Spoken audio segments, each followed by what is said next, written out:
Hello class 8th welcome in के study. मैं हूं अरुण कुमार यादव और आज इस वीडियो में हम देखेंगे chapter number 7 cubes and cubes root के जितने भी एनसीईआरटी एग्जाम्पल हैं सबके सॉल्यूशन। मतलब हम इस पूरे चैप्टर का रिवीजन करेंगे एग्जाम्पल के थ्रू, क्योंकि जितने भी एग्जाम्पल हैं अगर आप सबको कर लोगे तो एक तरह से आपका ये पूरा चैप्टर रिवाइज हो जाएगा, क्योंकि हर तरह के एग्जाम्पल अगर आप कर लोगे तो आपको हर तरह के टाइप के क्वेश्चन जो इस चैप्टर से पूछे जा सकते हैं उनका एक आइडिया लग जाएगा। ठीक है। इसके अलावा अगर आप इंस्टा पे हैं तो आप एके स्टडी को इंस्टा पे फॉलो कर सकते हैं, और अगर आप हिंदी मीडियम के स्टूडेंट हैं तो आप हिंदी मीडियम को भी इंस्टा पे फॉलो कर सकते हैं। तो चलिए शुरू करते हैं एग्जाम्पल नंबर 1 से। तो यहाँ पर देखो जो एग्जाम्पल 1 है इसमें बोला गया इज 243 ए परफेक्ट क्यूब। मतलब क्या 243 एक परफेक्ट क्यूब है या फिर नहीं है, हमें ये बताना है। तो सबसे पहले समझो परफेक्ट क्यूब का क्या मतलब है। परफेक्ट क्यूब का मतलब है कि एक ऐसा नंबर जो किसी होल नंबर को 3 बार मल्टीप्लाई करके आता हो। जैसे मान लो अगर आपके पास 8 है, ठीक है, अभी क्वेश्चन थोड़ी देर के लिए भूल जाओ। मान लो अगर आपके पास 8 है तो 8 को आप लिख सकते हो 2 × 2 × 2, मतलब 2 की पावर 3। 2 को आप 3 बार मल्टीप्लाई में लिख रहे हो, मतलब 2 की पावर 3। तो 2 की पावर 3 कितना आ रहा है 8, तो मतलब 8 एक परफेक्ट क्यूब है। इसी तरह से समझो अगर आपके पास मान लो 27 है तो इसको आप लिख सकते हो 3 × 3 × 3, मतलब इसको लिख सकते हो 3 की पावर 3, मतलब 3 का क्यूब है 27। तो ऐसे जो भी नंबर किसी भी नंबर की पावर 3, किसी भी होल नंबर की पावर 3 में लिखे जा रहे हैं उनको हम बोलेंगे वो परफेक्ट क्यूब है। तो यहाँ पे हमें क्या चेक करना है कि 243 परफेक्ट क्यूब है या नहीं। तो हम इसके फैक्टर्स निकालेंगे। अगर सारे फैक्टर 3 3 के ट्रायड्स में होंगे, मतलब 3 3 के ग्रुप में होंगे, तब हम बोलेंगे ये परफेक्ट क्यूब है। अगर ऐसा नहीं हुआ तो बोलेंगे नहीं है। ठीक, तो मैंने यहाँ लिखा 243। अब मैं क्या करूँगा, अब मैं इसको पहले फैक्टराइज करूँगा। ठीक है, तो यहाँ पर देखो मैंने लिखा 243। अब ये 2 से तो डिवाइड होगा नहीं क्योंकि ये ऑड नंबर है लास्ट में, और जब 2 से नहीं होगा तो हम 3 से चेक करेंगे। तो ये 3 से डिवाइड हो रहा है, कैसे पता लगता है, सारे डिजिट को जोड़ दो। 2 + 4 6 हुआ, 6 + 3 9। तो इन सारे डिजिट्स को जोड़ के 9 आ रहा है। 9 3 से डिवाइड हो जाता है, तो मतलब ये नंबर भी 3 से डिवाइड हो जाएगा। तो 3 से अगर मैं डिवाइड करूँगा तो 3 8 जा 24, ठीक है, और 3 1 जा 3। उसके बाद देखो 81 भी 3 के टेबल में आएगा, क्योंकि 8 और 1 जोड़ के आता है 9, 9 3 के टेबल में आता है, मतलब 81 भी आएगा। तो 3 2 जा 6, ठीक है। अब 3 का टेबल आपने 2 बार पढ़ा तो इसमें से 6 कट गया, मतलब 8 में से 6 गया, 2 बचा होगा, 2 के आगे 1 यानी 21 दिख रहा है। तो 3 7 जा 21। फिर यहाँ से करोगे 3 9 जा 27, फिर 3 3 जा 9, फिर 3 1 जा 3। ठीक है, तो मतलब जब मैंने 243 को फैक्टराइज किया तो मुझे कितनी बार 3 मिला, 5 बार। 3 बार यहाँ, 2 बार यहाँ। तो हम लिखेंगे 1 2 3 4 5 बार है। तो अगर मैं 3 3 का ग्रुप बनाऊं तो देखो यहाँ पर ये 3 का ग्रुप बन गया, लेकिन यहाँ पर ये 3 का ग्रुप कंप्लीट नहीं हो पा रहा है। तो हम क्या बोलेंगे, क्योंकि सारे फैक्टर यहाँ पे 3 3 के ग्रुप में नहीं है तो ये परफेक्ट क्यूब नहीं है। तो हम बोलेंगे it is not a perfect cube. ठीक है, अगर सारे इसके जो भी फैक्टर आ रहे हैं वो 3 3 के ही ग्रुप में होते तब ये होता, बट यहाँ पे 3 का ग्रुप पूरा नहीं हो पा रहा है तो ये परफेक्ट क्यूब नहीं है। ठीक, तो पहला एग्जाम्पल आपको समझ में आ गया। अब दूसरे की बात करते हैं। इसमें बोला गया इज 392 ए परफेक्ट क्यूब। मतलब 392 परफेक्ट क्यूब है या नहीं, पहले तो हमें ये बताना है। उसके बाद if not find the smallest natural number by which 392 must be multiplied so that the product is perfect cube. मतलब कि अगर ये परफेक्ट क्यूब नहीं है तो सबसे छोटा नेचुरल नंबर क्या होगा जिससे हम अगर इसको मल्टीप्लाई करें तो ये परफेक्ट क्यूब बन जाए। तो इसके लिए हम क्या करेंगे, पहले तो चेक करेंगे 392 परफेक्ट क्यूब है या नहीं। ठीक है, उसके लिए हम क्या करेंगे, इसके फैक्टर्स निकालेंगे और देखेंगे कि क्या हर एक फैक्टर 3 3 के ग्रुप में आ रहा है या नहीं आ रहा। तो देखो ये 2 से डिवाइड हो जाएगा, 2 1 जा 2, 3 में से 2 गया, 1 बचा होगा। ठीक है, 3 में से यहाँ पे 2 कट गया, 1 बचा, 1 के आगे 9 यानी 19। तो 2 का टेबल 9 बढ़ जाएगा, 2 9 जा 18। तो यहाँ पे 19 में से 18 कट गया तो 1 बचा होगा। ठीक है, यहाँ पे 1 बचा होगा, 1 के आगे 2 यानी 12। तो 2 6 जा 12। फिर यहाँ पे 2 से करोगे 2 9 जा 18 और 2 8 जा 16। फिर 2 से करोगे 2 4 जा 8 और 1 के आगे 8 यानी 18। तो 2 9 जा 18। फिर ये 7 से डिवाइड होगा, 7 7 जा 49 और 7 1 जा 7। तो यहाँ पर देखो क्या आया, 2 इंटू 2 इंटू 2 इंटू 7 इंटू 7, ठीक है, ये सब आया। तो यहाँ पर क्या बोला गया था, पहले तो ये बताओ कि परफेक्ट क्यूब है या नहीं। तो देखो इसका तो 3 का पेयर बन गया, लेकिन इसका नहीं बन रहा, तो हम बोलेंगे नहीं, ये परफेक्ट क्यूब तो नहीं है। तो हम यहाँ लिख देंगे it is not a perfect cube, ये परफेक्ट क्यूब नहीं है। अब इसके बाद बोला गया था कि भाई सबसे छोटा नेचुरल नंबर बताओ जिससे मल्टीप्लाई करें तो जो प्रोडक्ट आए वो परफेक्ट क्यूब बन जाए। तो हम क्या करेंगे, हम देखेंगे क्या कमी पड़ रही है। इसको तो कोई कमी नहीं है, 3 का ग्रुप पूरा है। यहाँ पर अगर एक 7 और होता तो ये कंप्लीट ग्रुप हो जाता 3 का, मतलब 7 की कमी पड़ रही है, तो मतलब हम 7 से मल्टीप्लाई करेंगे। तो हम यहाँ पे लिखेंगे it will be multiplied by 7 to make it perfect cube, मतलब इसको 7 से मल्टीप्लाई करना पड़ेगा अगर हमें इसको परफेक्ट क्यूब बनाना है तो। अब देखो इस क्वेश्चन में सिर्फ इतना ही पूछा था किससे मल्टीप्लाई करेंगे, ठीक है। बहुत सारे क्वेश्चन में ये भी पूछा जाता है कि जब मल्टीप्लाई करके ये परफेक्ट क्यूब बन जाएगा तो उसका क्यूब रूट भी निकालो, तब आपको वहाँ पे मल्टीप्लाई करके दिखाना होगा और जो नंबर आएगा उसका क्यूब रूट भी निकालना होगा, ठीक है। वैसा एग्जाम्पल भी अभी आगे आएगा, बट इसमें ये नहीं पूछा, इसमें सिर्फ इतना ही पूछा था किससे मल्टीप्लाई करें, तो मैं सिर्फ इतना ही बता रहा हूँ कि 7 से मल्टीप्लाई करेंगे, ठीक है। अभी आगे क्वेश्चन आएगा जिसमें हमें मल्टीप्लाई करके दिखाना भी पड़ेगा और फिर उसका क्यूब रूट भी निकालना पड़ेगा। चलिए अगला क्वेश्चन देखते हैं, अब इसमें इतना ही था। अब देखो जो अगला एग्जाम्पल नंबर 3 है, इसमें बोला गया है is 53,240 a perfect cube, if not then by which smallest natural number should 15,240 be divided so that the quotient is perfect cube. मतलब इस बार फिर से चेक करना है कि ये परफेक्ट क्यूब है या नहीं, और अगर नहीं है तो इस बार हमें बताना है कि सबसे छोटे किस नेचुरल नंबर से डिवाइड करें, ठीक है, डिवाइड करके इसको परफेक्ट क्यूब ये बन जाए। तो यहाँ पे हम क्या करेंगे, पहले तो चेक करेंगे ये है या नहीं। तो यहाँ पर है 53,240, हम क्या करेंगे इसको फैक्टराइज कर लेंगे, ठीक है। तो मैंने यहाँ लिखा 53,240। अब देखो लास्ट में 0 है, मतलब 2 से कट जाएगा ये, तो 2 से इसको टुकड़े करो इसके, मतलब फैक्टराइज करो। तो 2 2 जा 4, 5 में से 4 गया, 1 बचा होगा, 1 के आगे 3, मतलब 13 दिख रहा है। 13 में 6 बार टेबल जाएगा, 2 6 जा 12, 13 में से 12 गया तो 1 बचा, 1 के आगे 2, फिर से 12, तो 2 6 जा 12, 2 2 जा 4, फिर एक 0, फिर ये लास्ट में 0 है, 2 से हो जाएगा, 2 1 जा 2, 2 3 जा 6, 2 3 जा 6, 2 1 जा 2, फिर ये 0, फिर लास्ट में 0 है तो 2 से हो जाएगा, 2 6 जा 12, 13 में से 12 कट गया, 1 के आगे 3 यानी 2 6 जा 12, फिर 1 के आगे 1 यानी 2 5 जा 10, 2 5 जा 10। अब देखो लास्ट में 5 है तो ये 2 से तो नहीं होगा, ठीक है। 2 के बाद हम चेक करते हैं 3 से होगा या नहीं, उसके लिए इन सबको जोड़ दो, ठीक है। 6 और 6 12, 12 में 5 जोड़ोगे 17, 17 में 5 जोड़ोगे 22, तो जोड़ के आ रहा है 22 यानी 22, जो कि 3 के टेबल में नहीं आता, तो 3 से भी नहीं होगा। फिर हम चेक करते हैं 5 से, ठीक है। हम किस किस से चेक करते हैं, पहले 2 से, फिर 3 से, फिर 5 से, फिर 7 से, 11 से, इस तरह से हम सारे प्राइम नंबर से चेक करते हैं। तो 2 और 3 से नहीं हुआ तो बारी आएगी 5 की, और 5 से हो जाएगा, क्योंकि जिनके लास्ट में 0 हो या 5 हो वो 5 के टेबल में आते हैं। तो इसके लास्ट में 5 है, मतलब ये 5 से होगा।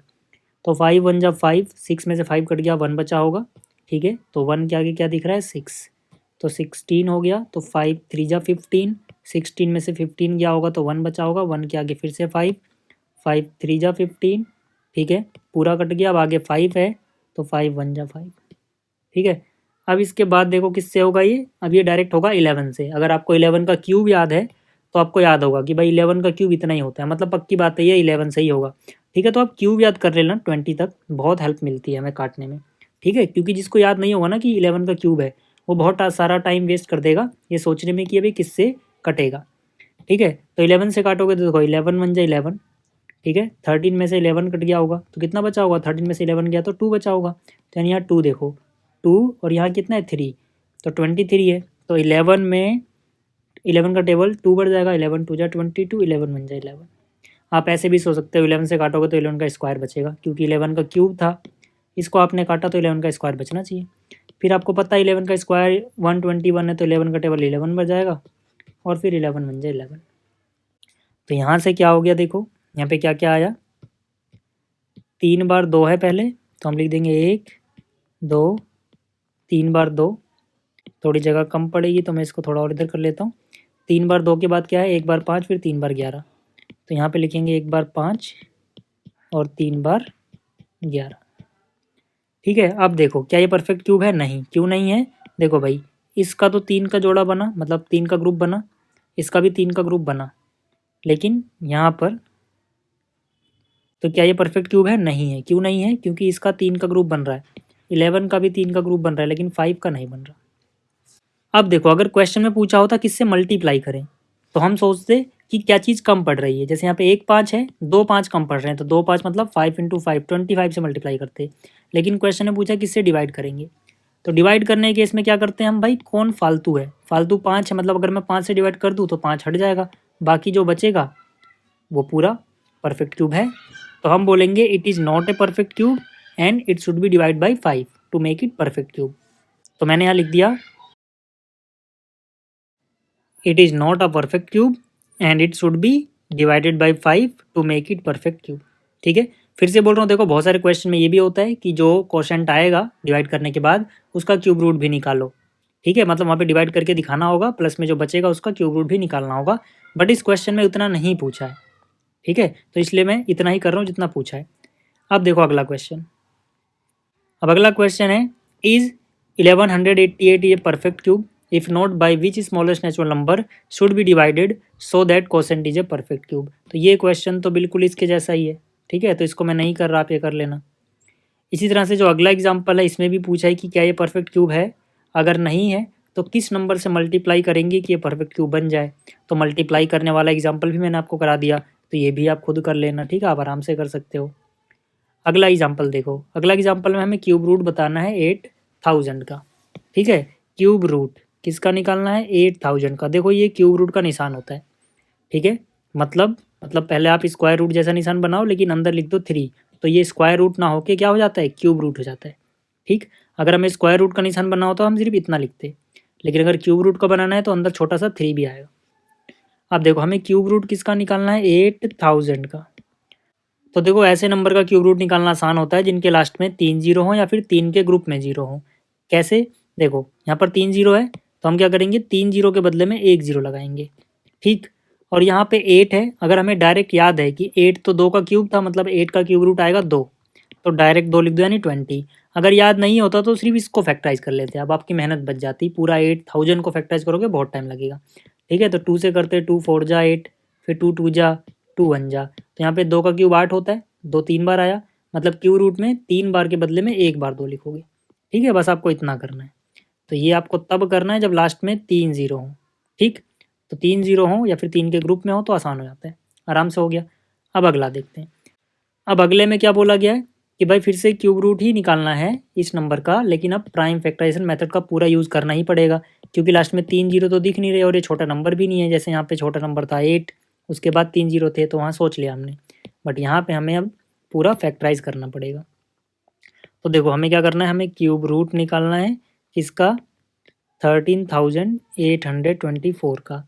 तो हम क्या करेंगे, यहाँ पे हम इसको फैक्टराइज करेंगे पहले। तो मैंने यहाँ पर लिखा 13824, 2 से हो जाएगा, 2 6 जा 12, फिर 2 9 जा 18, 2 1 जा और 2 2 जा, फिर ये 2 से हो जाएगा, 2 3 जा 6, 2 4 जा 8, 2 5 जा 10, 2 6 जा 12, फिर ये 2 से हो जाएगा, 2 1 जा 2, 2 7 जा 14, 2 2 जा 4, 2 8 जा 16, फिर ये 2 से हो जाएगा, 2 8 जा 16, 2 6 जा 12, 2 4 जा 8, फिर ये 2 से हो जाएगा, 2 4 जा 8, 2 3 जा 6, 2 2 जा 4, फिर ये 2 से हो जाएगा, 2 2 जा 4, 2 1 जा 2, 2 6 जा 12, फिर ये 2 से हो जाएगा, 2 1 जा 2। अब 2 1 जा 2 पूरा कट गया, 1 में टेबल नहीं जा रहा, फिर 1 6 दोनों मिलाओगे, तो जब दो नंबर एक साथ मिलाते हैं तो जीरो बढ़ाते हैं, फिर 2 8 जा 16, फिर ये 2 से हो जाएगा, 2 5 जा 10, 2 4 जा 8। अब यहाँ जगह नहीं है तो मैं यहाँ कर ले रहा हूँ, 54, 54 2 से हो जाएगा 27, फिर आपको पता ही है 3 का क्यूब होता है 3, 9 जा 27, 3 3 जा 9, 3 1 जा 3। तो मतलब जो ये क्यूब रूट है इसकी जगह क्या आएगा? देखो यहाँ पर 2 कितनी बार है? 3 बार, 3 6 बार, 2 8 और 1 9, तो 9 बार तो 2 है, तो 1 2 3 बार 2, फिर 4 5 6 बार 2, 7 8 9 बार 2 है। ठीक, उसके बाद 3 कितनी बार है? 3 बार 3 है। ठीक, तो मतलब यहाँ पर 3 बार 3 लिख दो, 1 2 3 बार 3। ठीक, ये चीज़ थोड़ा अलग कर लेते हैं। अब देखो हम क्या कर रहे हैं, यहाँ पे क्यूब रूट निकाल रहे हैं, तो यहाँ 3 आएगा। ठीक है, क्यूब रूट। अब क्या है, 3 बार के बदले में 3 3 के ग्रुप के बदले में 1 बार निकालोगे, मतलब 3 बार 2 के बदले में, ठीक है, हमने क्या करा, 1 बार 2 बाहर निकाला। फिर 3 के बदले में 1 बार 2, फिर 3 के बदले में 1 बार 2, फिर 3 बार 3 के बदले में 1 बार 3। कितना आया ये, 2 2 जा 4, 2 जा 8, 3 जा 24, तो मतलब ये आएगा 24। तो ये क्वेश्चन भी हो गया। अब अगला देखते हैं। अब देखो जो अगला क्वेश्चन है यानी एग्जाम्पल नंबर 8, इसमें बोला गया है क्यूब रूट निकालना है हमें इस नंबर का, लेकिन थ्रो एस्टिमेशन। ठीक है, हमें एस्टिमेट निकालना है, अंदाज़ा लगाना है। ठीक है, फैक्टराइजेशन मेथड का यूज़ नहीं करना। तो जब भी हम एस्टिमेशन से क्यूब रूट निकालते हैं तो ये नंबर परफेक्ट क्यूब होना चाहिए। जब ये परफेक्ट क्यूब होगा तभी हमारा एस्टिमेशन पूरा सही होगा। तो जब भी आपको ये क्वेश्चन दिया जाएगा और बोला जाएगा एस्टिमेट करके निकालो, तो ये पक्की बात है कि आपको एक ऐसा नंबर ही दिया जाएगा जो कि परफेक्ट क्यूब होगा। ठीक है, तो ऐसे में आप क्या करोगे, देखो देखो आपके पास जो नंबर है पहले आप इसको कॉपी करो। आपके पास नंबर है 17576। फिर आप क्या करो, इसके शुरू में जो 3 का ग्रुप है, ठीक है, इसको अलग लिखो, यानी 5 7 6 अलग लिखो। बाकी जो बच गए 3 3 के ग्रुप में लिखते, लेकिन यहाँ पे तो सिर्फ 2 ही लोग बच रहे हैं, तो यहाँ पे हम लिख देंगे। ठीक है, ये इधर आ गया। अब देखो, अब हम क्या देखेंगे, पहले पहले इसको देखेंगे। इसमें देखेंगे लास्ट में 6 है, तो हम पता करेंगे कि जिस नंबर के लास्ट में 6 होता है उसके क्यूब रूट में क्या आता है। ये हम कब पता कर सकते हैं, जब हमें कम से कम 1 से लेकर 10 तक के क्यूब्स या फिर क्यूब रूट्स याद हो। अगर आपको याद नहीं है तो मैं लिख के दिखा देता हूँ, समझाने में भी आसानी होगी। ठीक है, देखो मैंने यहाँ पे लिख दिया 1 से लेकर 10 तक के क्यूब। जैसे 2 का क्यूब 8 है, मतलब 8 का क्यूब रूट 2 है। 3 का क्यूब 27 है, मतलब 27 का क्यूब रूट 3 है, इस तरह से। तो मुझे क्या देखना है, मुझे ऐसा नंबर ढूंढना है जो क्यूब करके आ रहा है लास्ट में उसके 6। तो देखो लास्ट में 6 किसके आ रहा है, इनमें से किसी के नहीं आया, इसके लास्ट में 6 आ रहा है। ठीक है, तो मतलब अगर नंबर के लास्ट में 6 होगा तो इसके क्यूब रूट के यूनिट प्लेस पे क्या आएगा, जो इसके यूनिट प्लेस पे आ रहा है, यानी 6। तो आपको याद रखना है, जैसे यहाँ पे अगर लास्ट में 3 होता तो हम ये देखते। ठीक है, तो उसके क्यूब रूट पे 7 आता। अगर यहाँ लास्ट में 2 होता तो हम इसको देखते। ठीक है, बट यहाँ पे क्या है, लास्ट में 6, तो 6 वाले के यूनिट प्लेस पे क्यूब रूट में क्या आता है, 6 आता है। तो इन तीनों के बदले आप लिख दोगे 6। ठीक, अब हम क्या देखेंगे, अब हम देखेंगे जो ये चीज़ है ये किन दो परफेक्ट क्यूब्स के बीच में आ रही है। यहाँ पे 17, 17 देखो किसकी किसके बीच में आएगा, क्या 1 और 8 के बीच में 17 आएगा, नहीं आएगा। 8 और 27 के बीच में आएगा, हाँ। तो जो ये 17 है इसको आप कहीं रफ में लिख लो कि भाई जो ये 17 था ये तो 8 और 27 के बीच में आ रहा है। ठीक है, किसके किसके बीच में आ रहा है, 8 और 27। परफेक्ट क्यूब देखने हैं तो 8 किसका क्यूब होता है, 2 का क्यूब। 27 किसका क्यूब होता है, 3 का क्यूब। इन्हीं के बीच में 17 आ रहा है। तो इनमें से आप ये छोटा वाला ले लोगे, जिनके क्यूब के बीच में आ रहा है उनमें से छोटा वाला कौन है, 2 का क्यूब। तो मतलब यहाँ 2 लिख दोगे। ठीक है, ये सब रफ वर्क है, इसको मिटा दो। ठीक, ये आपको समझ में आ गया। तो इसका मतलब है कि अगर मैं क्यूब रूट निकालता जो नंबर है अपने पास 17576, तो वो क्यूब रूट आता 26।